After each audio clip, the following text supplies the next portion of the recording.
Startup & Co. Allez, avant Instagram, comme promis, on refile à Monaco. Fred Semotel, on te retrouve sur place. Frédéric, avec un start-upper avec toi à nouveau, qui a pas mal d'argent. C'est le cofondateur donc d'Akeneo.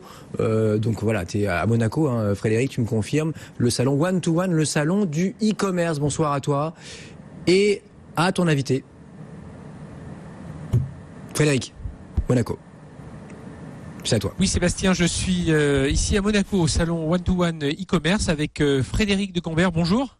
Bonjour Frédéric. Alors fondateur et cofondateur et CEO de la start-up Akeneo. Alors Akeneo, on est dans le PIM, c'est le Product Information Management. Expliquez-nous ce que c'est que PIM. Puis on va parler de votre actualité. 11 millions d'euros levés aujourd'hui, ces jours-ci. Exactement. Le PIM, donc c'est Product Information Management, c'est un outil qui va permettre à des marques ou à des distributeurs de se constituer une grande base de connaissances, de références sur leurs données produits. Les informations marketing, les descriptions, les visuels, tout ce qui va permettre de décrire un produit et de le vendre en ligne ou offline, comme sur des... Ce que vous allez faire, c'est récupérer toutes ces caractéristiques, tous ces produits, les mettre sur une sorte de fiche synthétique et intégrer ça au catalogue du marchand. Exactement, on récupère la donnée là où elle se trouve, parfois des fournisseurs, parfois des équipes métiers, des équipes d'achat, et ensuite on va la consolider, l'enrichir et la diffuser sur tous les canaux de vente, online comme le site e-commerce, les applications mobiles, mais aussi sur les bornes en magasin, le catalogue papier, tout ce qui va pouvoir avoir un moment besoin de données produits de bonne qualité, va pouvoir venir s'appuyer sur notre outil. Ça fait un peu penser à on parle beaucoup de logiciels de relations clients, on a toutes les informations sur le client, c'est un peu ça, c'est du CRM, c'est une solution de relations clients, de relations produits. On peut faire un parallèle comme ça? C'est exactement comme ça qu'on le définit, on se définit comme le CRM du produit. Enfin voilà, moi c'est simple, on comprend. Alors on est ici à Monaco aujourd'hui, alors votre actualité, alors c'est la 3e levée de fonds, vous êtes une start-up nantaise, vous êtes né il y a, oui c'est récent. 4 ans. C'est 4 ans, ouais. Je voulais pas dire de bêtises. Donc 11 millions d'euros. Alors, est-ce que c'est toujours les mêmes investisseurs qui sont derrière vous? Il y avait Alven, il y avait Partech. Alors, Partech est le nouvel investisseur qui vient de rentrer dans ce tour de table-là et qui est accompagné d'Alven, qui est notre investisseur historique et qui a remis également et qui a participé à ce tour-là. Donc oui, ce sont nos investisseurs historiques, plus un nouveau qui est Partech. Alors, vous aviez levé, la précédente levée, c'était 10 fois moins. C'était 1 million, 1,4 million, c'était en 2014. Qu'est-ce qui change en 2 ans? C'est plus facile de lever 1,4 million ou de lever 11 millions aujourd'hui? Je sais pas, c'est jamais facile de lever de l'argent.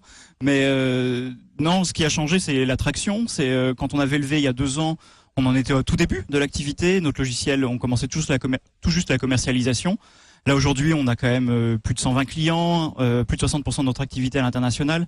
Donc on a entre guillemets fait nos preuves. En tout cas, on a montré qu'il y avait une réponse du marché. Bien ancré.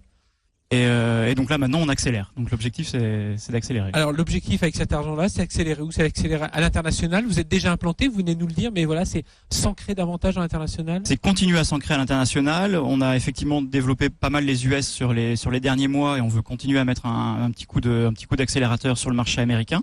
Donc faire grandir notre équipe sur les États-Unis. Et puis c'est aussi investir encore beaucoup dans la R&D. Pour continuer à innover et à apporter de nouvelles fonctionnalités à notre produit. On sait que dans les technologies, on a souvent des effets de balancier. Là, on voit des acteurs du brick and mortar. Là, ici, quand on se promène dans les allées du salon e-commerce, on voit La Redoute, on voit Fnac, Darty, on voit des acteurs qui sont en train de revenir. Enfin, pour La Redoute, qui revient au premier plan. C'est ça. Est-ce que c'est ce brick and mortar qui vous fait vivre aussi, parce que eux, ils continuent à vivre avec leurs produits, avec leur catalogue. Absolument. Nous, on est vraiment au cœur du dispositif de transformation digitale de ces brick and mortar, puisque toutes les grandes tendances, tous les sujets qu'on entend ici à Monaco, comme la personnalisation, l'omnicanal, le mobile, les chatbots, tout ça, c'est un dénominateur commun qui est la donnée produit. On ne peut pas faire tout ça si on n'a pas de données produits de très bonne qualité. Donc on arrive en fait un peu comme un prérequis à toutes ces transformations digitales. Et qui on trouve parmi vos concurrents? Parce qu'on imagine faire le CRM des produits, c'est-à-dire reprendre toutes les informations sur un produit pour les mettre dans un catalogue. Vous ne devez pas être le seul à le faire. Qu'est-ce qui fait votre innovation et voilà, qu'est-ce qui fait qu'on va plutôt aller vers vous que vers un de vos concurrents? Alors, c'est vrai qu'il y a un point qui est assez étonnant, c'est contrairement au CRM où il y a beaucoup d'acteurs, dans le marché du PIM aujourd'hui, 94% des sociétés dans le monde utilisent Excel pour gérer leurs données produits. Donc notre premier concurrent, ça reste aujourd'hui encore, ça reste Excel. Et puis on a quand même d'autres acteurs du PIM, mais qui sont souvent des grands éditeurs de type SAP, IBM, Informatica, qui vont plutôt avoir des solutions très complètes, parfois très complexes, là où nous on va apporter une solution qui est extrêmement agile, simple à mettre en œuvre, et vraiment pensée pour des équipes métiers, des équipes marketing.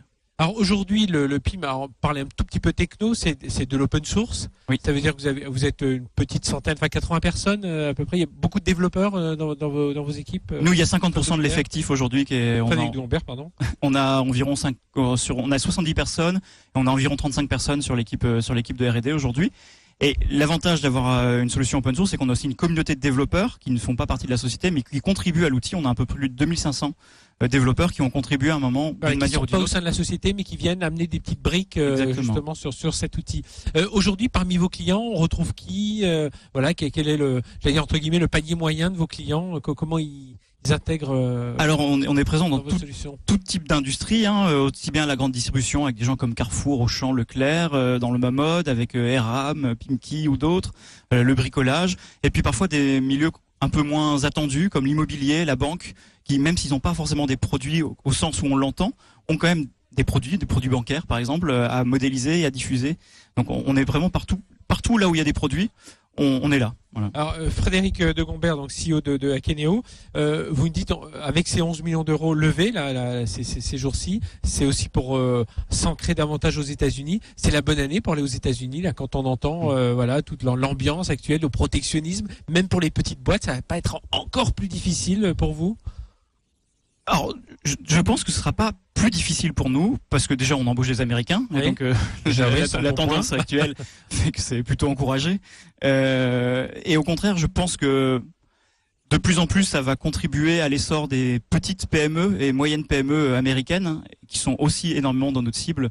Donc pour nous, c'est pas forcément, on n'y voit pas forcément un obstacle. Bon, mais en tout cas, c'est tout ce qu'on vous souhaite, Frédéric de Gombert, donc cofondateur et CEO d'Arkeneo. Voilà, Sébastien, pour l'une de ces entreprises que l'on rencontre ici au e-commerce, 200% de croissance quand même l'an passé. Donc on espère que ça va continuer. En tout cas là, 11 millions d'euros qui viennent d'être levés.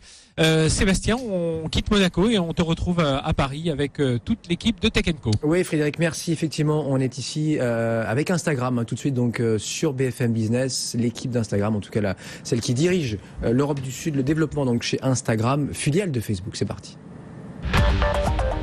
Tech & Co, le grand live du numérique sur BFM Business.